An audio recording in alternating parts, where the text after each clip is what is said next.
There's a certain kind of person who disappears when life gets difficult. Not because they are weak, not because they are antisocial, but because something inside them instinctively says, I need to think about this alone first. While most people immediately reach for noise, reassurance, or distraction, they quietly retreat into their own mind. And strangely, that solitude does not feel empty to them. It feels clarifying, familiar, almost necessary. Most people never notice this pattern for what it really is. They assume people who spend too much time alone are lonely, emotionally detached, awkward, or avoiding life. But sometimes the opposite is true. Sometimes the people who need solitude the most are the ones processing life at a depth other people cannot even see. There is a reason certain people think through problems alone before asking anyone else. Their mind naturally wants to analyze the situation internally first. They replay details, study patterns, simulate outcomes. Even after small conversations, their brain continues processing long after everyone else has moved on. Psychologists sometimes connect this behavior to higher levels of cognitive reflection and internal processing. Some minds naturally pause before reacting. They prefer understanding over immediacy. And in a world that constantly rewards speed, confidence, and instant opinions, this quieter form of intelligence often goes unnoticed. From the outside, it can look like overthinking, but internally, it is usually an attempt to make sense of complexity before allowing outside voices to shape it. And that same depth often appears emotionally, too. Some people process emotions alone, quietly, seriously. They do not always announce what they feel while they are feeling it.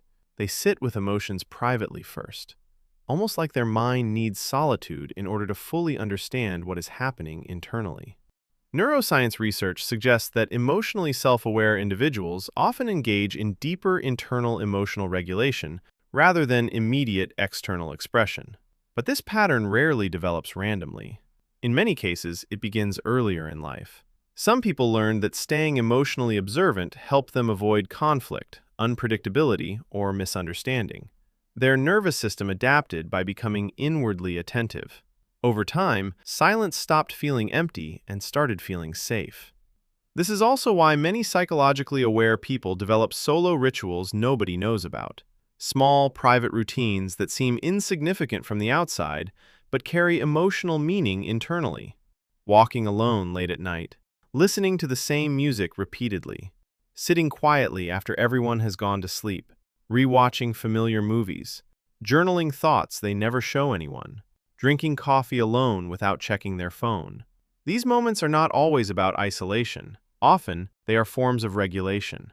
Studies on reflective solitude show that the brain uses quiet environments to organize emotion, memory, and identity more effectively. Some minds simply hear themselves more clearly in silence than in noise. Another thing people misunderstand is independent decision-making. Some people make major life decisions without needing a room full of approval first. Not because they think they are smarter than everyone else, but because too many opinions make it harder for them to hear their own internal judgment clearly. They listen carefully to themselves before they listen to the crowd. And because this is uncommon, people often misread it as stubbornness, emotional distance, or pride. But there is an important psychological difference between rejecting advice and simply having a deeply developed internal compass. Different people process uncertainty differently. Some regulate through discussion, others regulate through reflection. Neither is inherently better. Human minds are simply wired in different ways. And perhaps one of the rarest patterns of all is this. Some people constantly reflect on their own behavior without being asked to. They notice their tone during conversations, their reactions, their defense mechanisms, their insecurities, their contradictions. Even after ordinary interactions, their mind quietly revisits what happened and why. Most people spend years avoiding self-confrontation because it is uncomfortable, but highly self-aware individuals often do it automatically, sometimes to the point of exhaustion. Because the more psychologically observant someone becomes, the harder it becomes to stop noticing things within themselves. Awareness sharpens everything. Emotions become more layered. Patterns become harder to ignore. The mind keeps searching for understanding even when rest would be easier.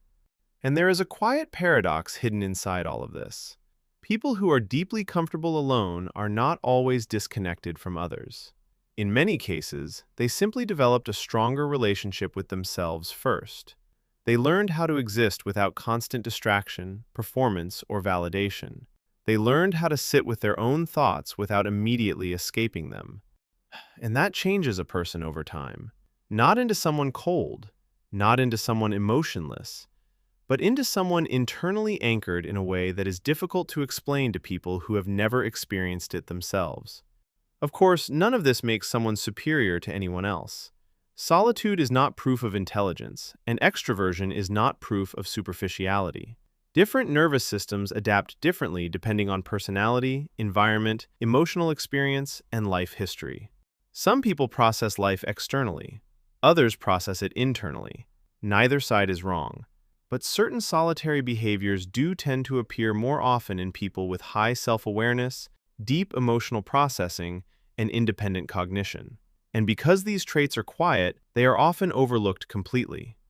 So if you have always felt strangely comfortable being alone with your thoughts, if you naturally process emotions privately, if you make important decisions without needing everyone to agree, if you have private rituals that help you feel emotionally clear, if you reflect deeply on yourself without anyone forcing you to, there may be more depth behind those behaviors than people realize. Not because you are broken, not because you are distant, but because your mind learned to understand life in a quieter way than most people are taught to notice. And if this feeling resonates with you, there are even deeper psychological patterns behind it that most people spend their entire lives never fully understanding.